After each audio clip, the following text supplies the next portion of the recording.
In Building a Story Brand, marketing expert Donald Miller explains how to create the most effective marketing messaging and materials. By plugging your brand's details into a story structure that casts your customer as the protagonist and shows how your brand will help them reach their story's happy ending. Miller devised his own formula of story structure into which you can enter the details of your company to create a storyline, a document telling the story of how your brand helps customers achieve their goals. You can then draw from the storyline to craft every piece of marketing collateral for your brand. The result will be cohesive, concise, and clear marketing that resonates with customers. In this guide, we'll discuss the 2 major errors most brands make in their marketing and how marketing stories correct those errors. We'll then cover the 7 parts of Miller's story structure and show how you can implement your finished storyline across your marketing channels. The 2 errors that cause marketing material to fail. Miller says that when creating marketing material, most brands make 2 fatal errors because they fail to understand or take into account how the human brain processes information. Short-form note: Miller's idea that marketers must understand how the human brain works hasn't always been a foregone conclusion. It wasn't until the 1960s and 70s that psychologists, notably Ernest Dichter and David McClelland, explored consumer drives and the idea that businesses could market products to cater more effectively to the way we process information. The 2 errors marketers most often make are: Error number 1. Brands don't articulate how they help people stay alive or prosper. If a brand's marketing can't articulate how it helps humans either stay alive or prosper, it will fail, Miller asserts. The human brain is wired to stay alive, by securing shelter, food, and community, and once survival is secured, to prosper, by building self-esteem and a sense of purpose, and by self-actualizing. Customers therefore pay attention only to marketing that proves a brand can help them stay alive or prosper and overlook anything that doesn't, concludes Miller. Short-form note: Byron Sharp, author of How Brands Grow, may agree that good marketing speaks to humans' need to stay alive or prosper because appealing to these needs makes the marketing appeal to everyone.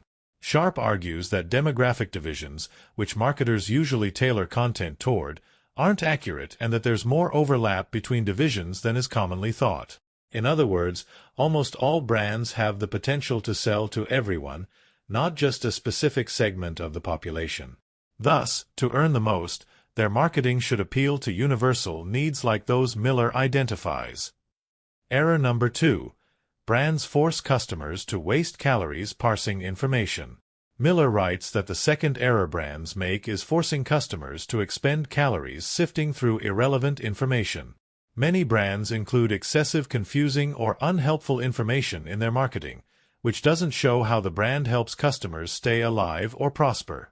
Trawling through this information burns calories customers would rather save for survival-related activities, so they tune out. Short-form note: Miller argues that we stop paying attention when faced with seemingly irrelevant, excessive information. In Blink, Malcolm Gladwell takes the idea that too much information is harmful even further by saying that when we take less information into account when making choices, we often make better choices. He calls such choices snap decisions, and claims they're fast, unconscious, and usually accurate. When crafting your marketing, you might consider that your customers are trying to make snap decisions about whether or not to buy your product and therefore only give them the minimum information they need to make the snap choice to buy. How to correct the errors. Create a story. Now that we understand the 2 common errors brands make, what can we do to correct those errors? According to Miller, the best way to succinctly present brand information that's conducive to staying alive and prospering is in a story format. Miller explains that a story format corrects the 2 errors by 1, forcing you to focus your message on how your brand helps customers stay alive and prosper, and 2, eliminating unnecessary information from your message. Short-form note: As Miller suggests, all good stories should focus on how a protagonist learns to stay alive or prosper and shouldn't contain unrelated scenes or chapters. Still, despite following a story format, which we'll discuss in the next section, many seasoned storywriters fall into the trap of including scenes or chapters they like but that don't contribute to the overall narrative. Both writers and marketers in such cases must kill their darlings. Writers must eliminate redundancy and witticisms, and marketers must cut copy that sounds nice but doesn't tell the customer how the brand helps them stay alive or prosper. Create a story using a marketing outline. To create a story, Miller advocates using his Storybrand 7-part framework, which we'll refer to simply as the marketing outline. This is a simplified version of the most common storytelling structure used in commercial films. Using this, you'll create what Miller calls a brand script, which we'll refer to simply as the storyline, a document describing your customer's story. Once you've created your storyline, you'll draw on it to create content to use in your marketing materials. Short-form note: Miller proposes that a 7-part marketing outline is the ideal foundation for your marketing material. Other specialists propose a different, more complex marketing foundation. In the 22 Immutable Laws of Marketing, Al Ries and Jack Trout claim 22 laws determine the success of a marketing campaign. While there initially doesn't seem to be much overlap between Miller and Ries and Trout's approaches, many of the 22 laws speak to the need to create a consistent story about your brand in the minds of your customers, like selecting just one word to define your brand identity. 3 benefits of using the marketing outline. The marketing outline has 3 benefits, claims Miller. Ease of use. Simply plug details of your company into the outline to create your storyline. Cohesiveness. The marketing outline will give you a single message, which you can tweak for different products, services, or divisions of your company. This cohesiveness reduces customer confusion about what you do by eliminating contradictions across your marketing. Repeatability. Once you have a message, you can communicate it across all marketing platforms and to your employees. Short-form note: while Miller positions the marketing outline's ease of use, repeatability, and cohesiveness as advantages, they arguably combine to present a drawback of his method. It's not very flexible. When you have only a single, easily repeatable marketing message, it becomes difficult to reposition or reframe your brand for different markets and audiences. This means a company with a flexible marketing strategy may have a competitive advantage because it can shift its messaging to appeal to different markets. Still, Miller might argue that a marketing-flexible company sacrifices cohesiveness across markets and audiences. It may be that a company must choose between cohesiveness and flexibility. The 7 parts of the marketing outline. Now that you understand the importance and benefits of the marketing outline, let's look at each part in more detail. Part 1. The customer protagonist wants something. Start the story by telling your customer protagonist what they want and the gap that exists between them and fulfilling that want, writes Miller. Pointing out that gap to the customer elicits an urge in them to fill it. For instance, you might point out that your customer wants to have a fully landscaped backyard. The customer will feel urged to fill the gap between their currently undesigned backyard and a landscaped backyard by purchasing or learning about your design services. Short-form note: the implicit logic behind the first part is that when you tell the customer what they want, they will want it, no matter what the product is. But this isn't necessarily the case. For a product to create a desire in consumers that didn't previously exist, some argue that it must have 5 characteristics: newness, surprise, intricacy, mystery, and it must raise questions in the customer. The iPhone is a notable example of a product that created a consumer desire that hadn't existed before. The want must be related to staying alive or prospering. Beyond merely pointing out your customer's want, ensure the want helps the customer stay alive or prosper, adds Miller. As previously discussed, showing how your brand enables staying alive or prospering is critical to the success of any marketing campaign. Here are 6 wants you can raise that Miller claims promote staying alive and prospering. Want number 1. Save or acquire money. Money helps customers stay alive because it pays for resources like food. Want number 2. Save time. Saving time lets customers dedicate it to survival-related activities. Want number 3. Build community. Community helps customers stay alive because 1. It gives them allies, and 2. Being nurtured and nurturing helps them prosper. Want number 4. Acquire status. Status helps customers stay alive and prosper because it scares off enemies and attracts allies and mates. Want number 5.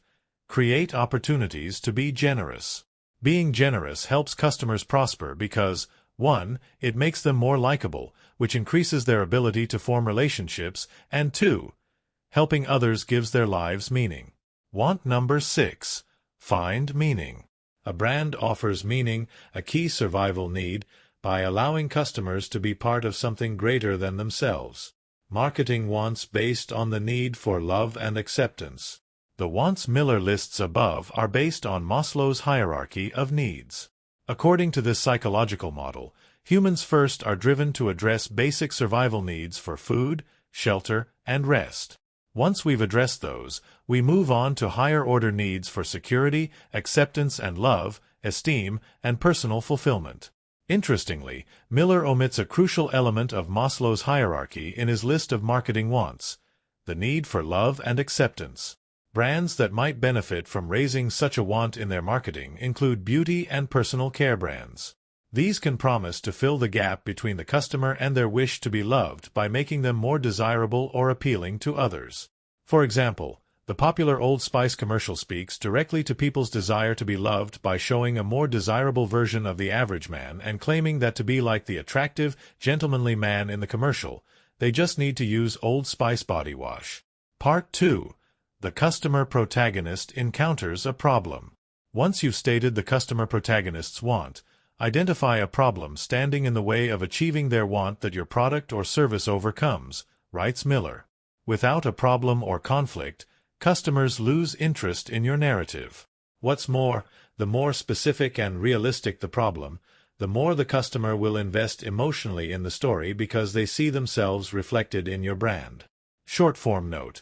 Miller writes that you should identify a real problem your customer faces to maintain their attention to your story. You could alternatively see this step as showing compassion toward your customer. Everyone has problems, so if you can prove your brand perfectly understands your customers' problems and can help resolve them, you're extending compassion toward them.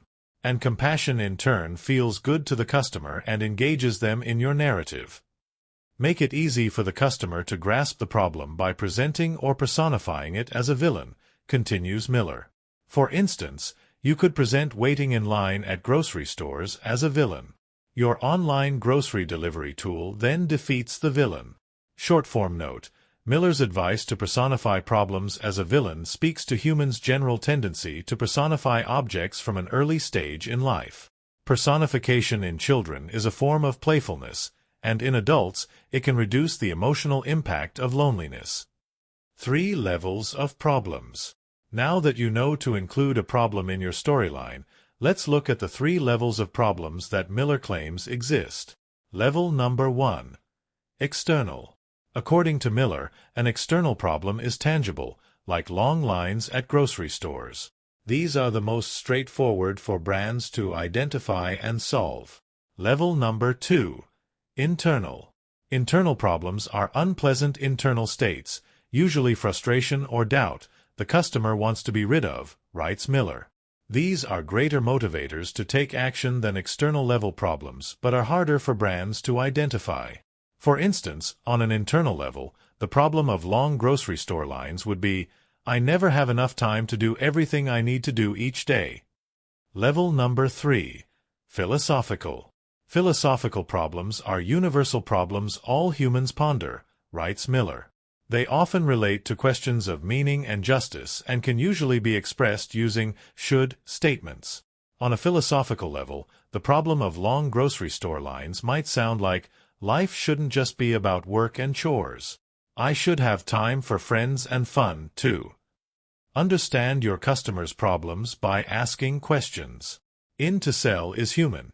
Daniel Pink supplements Miller's idea that there are 3 levels of problems with information on how to identify which level the customer's problem exists on. Pink writes in the context of personal selling, meaning a setting in which salespeople can have a dialogue with the customer to uncover what their problems are. According to Pink, salespeople should ask thoughtful, targeted questions to understand the customer's problems. Thorough questioning makes it more likely the salesperson will grasp which levels the problem exists on and be able to explain how the product resolves the problem on those levels. For instance, a customer may tell you up front that their current software has bugs, external problem. However, they won't always tell you how frustrating they find it when their work is constantly interrupted by system failures, internal problem, or that they believe that a service should deliver what it promises to do, philosophical problem. By asking good questions, a savvy salesperson can uncover those other problem levels and then build a pitch that targets them all. The best stories address all three levels of problems. To build an exceptional story, show how your product or service resolves the customer's problem on all three levels, advises Miller. Let's use the example of the grocery delivery service to illustrate this. The service solves a physical, real-world problem, external, keeping the customer from wasting time standing in lines at grocery stores. It also resolves a frustration, internal, relieving the customer's annoyance of not having enough time to get through all their chores. Finally, it addresses a broader human problem, philosophical, restoring the balance the customer's life should have. Short-form note: Miller recommends revealing how your product can resolve your problem on all three levels. But do all products resolve a problem on all three levels? Marketer Seth Godin might argue that all products can do anything if the marketer convinces the customer that they can. He believes that if brands tell the right story about the product and customers believe the story, then the story becomes truth. If your brand, therefore, can weave a convincing narrative that your product can resolve the customer's internal, external, and philosophical problems, then the product does resolve those problems, according to Godin. Part 3. The Brand Mentor Steps In to Help. We've begun the storyline by revealing the customer protagonist's want and their obstacle to achieving it. Now is when your brand steps in, writes Miller. Position your brand as your customer's mentor in the story, a figure who helps them overcome their obstacles and attain their desires. As a mentor, your brand is an all-knowing, experienced being who encourages and supports the struggling, self-doubting protagonist, explains Miller. Short-form note: even outside of stories, humans love having mentors who do the same things Miller's story mentors do in Part 3. Mentors greatly increase the chances of the mentee's success by contributing valuable knowledge and experience that could take the mentee years to acquire on their own. What's more, they can use their connections to grow the mentee's network or simply boost their confidence. Before a brand mentor can help a customer, it must earn the customer's trust. Trust encourages a customer to further engage with the brand, writes Miller. Your brand can earn this trust by displaying two qualities. Mentor quality number 1. Compassion. Be compassionate by showing that you understand your customer's problem, and even that you have the same problem, writes Miller. Then, communicate to them that you want to help. This compassion encourages trust in your brand. Short-form note: to effectively position themselves as a compassionate mentor, brands need to put in the work necessary to understand their customers. For example, delivery service Postmates' 2018 campaign in Los Angeles began with thorough market research. Postmates learned as much as possible about its customers and where they lived by tracking ordering trends across LA's neighborhoods over time. Then, the company created a campaign featuring specific problems Los Angelinos faced, like wanting an acai bowl but not knowing how to pronounce it, followed by the words, "We get it," showing compassion by implying Postmates understood the customer and would fetch the product for them. Mentor quality number 2. Competence. Demonstrate your brand's competence as a mentor by showing that you've mentored others before, asserts Miller. When customers sense you have a strong track record, they trust you. One way Miller recommends establishing competence is by displaying customer testimonials in your marketing materials. Short-form note: Miller recommends establishing competence using testimonials. But do testimonials convince customers of a brand's competence and generate trust? It seems so. They can generate a 62% increase in revenue from every customer every time they buy from you. Part number 4. The brand mentor presents the customer protagonist with a plan. Once you've positioned yourself as your customer's mentor, present them with a step-by-step plan to overcome their problem. In this case, the plan to purchase and implement your product or service, counsels Miller. Customers are always looking for reasons not to take the risk of making a purchase, and confusion and fear are two common reasons. A plan eliminates confusion and fear, clearing the way for your customer to make the purchase. Short-form note: A step-by-step plan may reduce confusion and ambiguity for salespeople as well as customers. Mike Weinberg, author of New Sales Simplified, argues that in face-to-face sales calls, salespeople must come prepared with a plan, rather than improvising. This avoids losing the customer's attention on confusing or irrelevant side points and keeps the salesperson in control. Weinberg outlines 8 specific stages of a good sales call, starting with building a relationship with the customer and ending with setting up next steps. You can create 2 types of plans for customers. Plan type number 1. The instructional plan. According to Miller, instructional plans walk customers through the concrete steps to either purchase your product, implement it after the purchase, or a blend of both. The aim of an instructional plan is to eradicate customer confusion about how to purchase or use your product. Miller advises including 3 to 6 steps in your instructional plan and communicating it to customers in your marketing material. If you sell meal kits, for instance, your instructional plan might be: Step 1. Log into our website and customize your meal kit. Step 2. Receive and unpackage your meal kit. Step 3. Cook delicious meals for your family.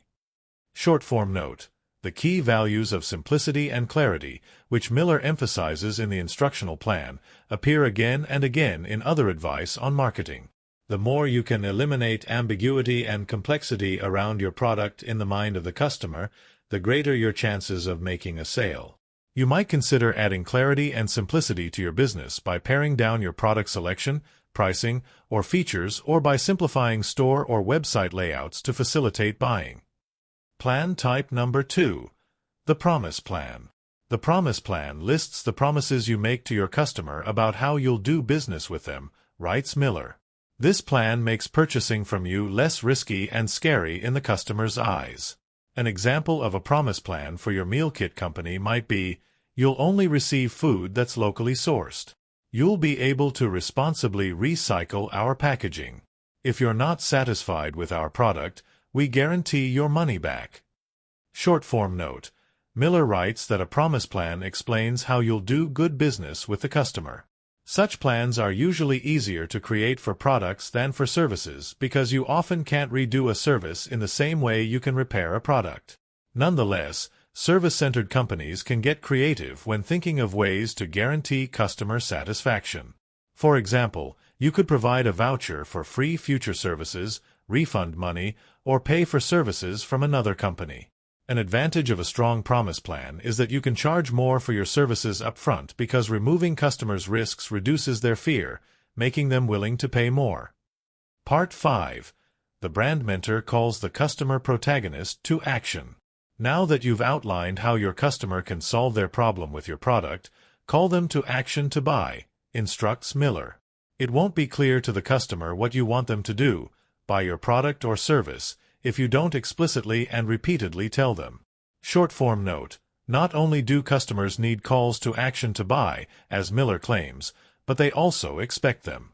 This is because customer expectations are shaped by past experiences and beliefs, known as perceptual sets. Because most consumers have visited websites with calls to action before, they have a perceptual set that tells them the next website they visit should have a call to action describing what to do. Don't fear appearing insistent or too bold in your marketing materials, presses Miller. Repetition and boldness are signs of confidence in your product. Customers usually opt for the brand that's clear about what they want the customer to do. Short-form note: while Miller insists that repetition and boldness signal confidence in your product, others advocate for a more self-deprecating approach to marketing, making fun of themselves or their product. This is because being self-deprecating shows customers you're authentic and honest, 2 appealing brand traits. According to Miller, marketers should implement 2 types of calls to action: calls to buy and calls to engage. Let's look at each. Call to action number 1. A call to buy. A call to buy leads to a purchase or is the first step toward a purchase, writes Miller. These are unambiguous, direct calls like "buy now," "schedule a consultation," or "apply now." Miller stresses that you shouldn't be afraid to ask for the business you want from your customer. When creating a call to buy on your website or marketing materials, Draw attention to it by placing the Buy Now or similar button in the top right corner of your website at all times. Using a different color, font, or size for your Call to Buy button. Incorporating the Call to Buy into every piece of marketing material.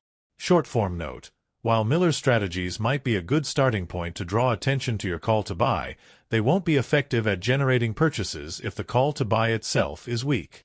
Other marketers argue there are additional, more specific rules dictating how to create the ideal Call to Buy. One piece of advice is to start the call with a strong, specific imperative verb, like subscribe, learn, or buy. Also, create a sense of urgency by using time-specific words and phrases like now or before it's too late. Wherever possible, induce an emotional reaction. Do this by simply adding an exclamation mark to the end of the call or by referencing a positive outcome of taking action. Saving money, for example. Finally, if possible, tailor your calls to action by device. On your mobile site, which customers access on their phones, ask them to call to get started, for example. Call to action number 2, a call to engage. A call to engage offers your customer helpful information that presents you as a competent mentor, writes Miller. A call to engage doesn't directly funnel your customer toward a sale. Rather, it positions you as a worthy brand in their mind so they'll think of you when they do need your product. An example of a call to engage might be an educational PDF or video series, a sample of your product, or a test run. Short form note: Gary Vaynerchuk discusses the concept of the call to engage in detail in Jab, Jab, Jab, Right Hook. In the book's titular boxing metaphor, calls to engage are jabs and calls to buy are right hooks. Vaynerchuk believes that before you present the call to buy, you must first establish a relationship of trust with the customer using calls to engage. He adds that calls to engage work best when they're funny, raise questions, or entertain. Unlike Miller, Vaynerchuk writes exclusively in the social media world, meaning that for him, calls to engage are always social media posts. For Miller, calls to engage can be a number of differing offerings. Part 6. The negative stakes of not taking action. Once you've called your customer to action, tell them what's at stake if they don't act, advises Miller. Without a sense of negative consequence from not buying your product or service, the customer won't feel compelled to buy. For instance, you can tell customers that your chiropractic services will improve their posture, but unless you also tell them that bad posture can lead to back problems, they likely won't feel enough of an urge to engage your services. Short form note: you can use comparative advertising to point out a negative consequence of not buying from you. In other words, compare your brand to lesser competitor brands the customer should avoid. In this context, the other, inferior brand is the negative consequence for the customer to avoid. For this marketing tactic to be ethical, ensure your claim is objective. Market-leading is considered an objective claim, while best is not. Also, be sure you're comparing to brands that offer products with the same purpose so the comparison is fair. Finally, ensure any claims you make are verifiable by indicating what information you've based the claim on and where the customer can find that information. Miller adds that it's important to elicit only a moderate amount of anxiety about the negative stakes for your customer. If you overplay the negative stakes, you'll damage your back irreparably without my services. You'll repulse your customers, but if you underplay the negative stakes, there's a small chance your back might hurt occasionally without my services. You won't create enough of an urge to buy. Short form note: Miller claims that a moderate amount of fear motivates consumers to act while an excessive amount of fear turns them off from buying. This principle arguably applies outside of a marketing context, too. Humans seem to function best under moderate, not extreme, conditions. This also applies to the level of stress in our lives. Moderate stress can bolster focus and motivation, while too much stress kills motivation and creates a feeling of overwhelm. Likewise, without any stress at all, we may not feel motivated enough to do anything. Part 7. The happy ending of following the plan. In this most important part, show the specific, simple, positive outcome, or happy ending, of buying your product, writes Miller. Your customer won't understand how your product will improve their life unless you show them. Miller advises being specific and simple because it's hard for customers to desire a vague, complex positive outcome. For example, to advertise your bone-strengthening supplement, don't write, "These supplements will improve your life," vague, but rather, "Supplements to make you feel 10 years younger," specific. Further, don't explain how having stronger bones will reduce customers' health insurance premiums, complex. Instead, show people moving easily and enjoying life, simple. Short-form note. In the $100 Startup, Chris Gilbo not only advocates showing your customer the positive outcome of buying your product, but also advises focusing on the experience of the positive outcome, rather than the specific attributes of it that are less emotionally resonant. For instance, this means you should present the happy ending of purchasing bone supplements as the experience of being active and free and not as the specific attributes of having better hip mobility. The transformation. How do you help your customer change for the better? We've just walked through all 7 parts of the marketing outline, but there's one remaining, overarching part of the story for you to think about, writes Miller: your customer's transformation. The strongest motivator of human action and behavior is the desire to transform into someone better, explains Miller. If you position yourself as an enabler of your customer's transformation, you become more than simply a brand. You become a way of life. Short-form note. Miller claims that all humans are inherently interested in improving themselves. Yet studies show that different generations have differing levels of commitment to bettering themselves. Millennials are more interested than previous generations in self-improvement, possibly because all their basic needs have generally always been met, leaving plenty of time to think about more complex concerns.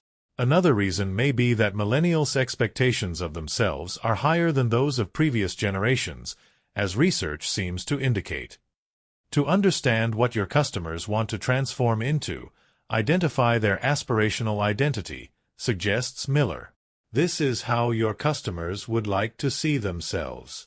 For instance, if you offer exercise boot camps, your customer's aspirational identity is someone fit and rugged. Short-form note. To discover what your customer's aspirational identity is, you might consider interviewing them. If you do speak face-to-face to customers or potential customers, be sure to pay attention to silences and omissions as much as to what they do say. Recommend Ken Blanchard and Sheldon Bowles in Raving Fans. These are often more telling of what customers really want or mean. Once you know what your customer wants to become and they've joined your story by purchasing your product, tell them when they've achieved their desired transformation, writes Miller. For example, mark your customer's transformation into a fit, rugged person after a certain number of months by offering them a reward, like a free class or a social media shout-out. Short-form note. In the $100 Startup, Chris Gilbo describes the importance of customer transformation in the context of product creation, not marketing. He recommends designing your product so that customers feel superior after using it. In the same way that marketers should reflect on how to explain how products transform people, product designers should reflect on how to make products that transform people. Implement your storyline. Now that you have a storyline, transfer the ideas and content in that storyline to your marketing materials, writes Miller. The more you implement your storyline in your marketing, the more customers will sign up to star in your story. Miller recommends implementing your storyline in 6 ways. Implementation number 1. Overhaul your website. Your website, a key piece of your marketing, should include only the minimum amount of information to convince customers you have the solution they're looking for and are trustworthy, asserts Miller. What's more, ensure every image, idea, and word on your website is inspired by your storyline, and eliminate anything that's not. Improving your website's user experience. Even if you implement Miller's advice for overhauling your website, your site may fall flat and your customers may not trust you unless you implement the basic tenets of user experience. In other words, making your website frictionless and easy to navigate. Here are some tips for improving user experience and creating an easy-to-browse website that inspires trust in your customers. Make your navigation easy to use. When customers easily understand how to move around on your site, you eliminate confusion and build trust. Do this by using a maximum of 7 main menu buttons. Double-check your site for errors.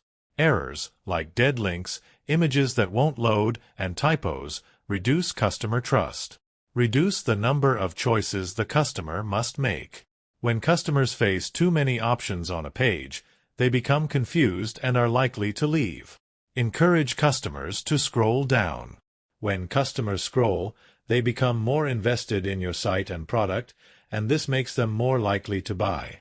To encourage scrolling, make sure the information above the fold, what you see before you scroll, is engaging enough to encourage deeper interest.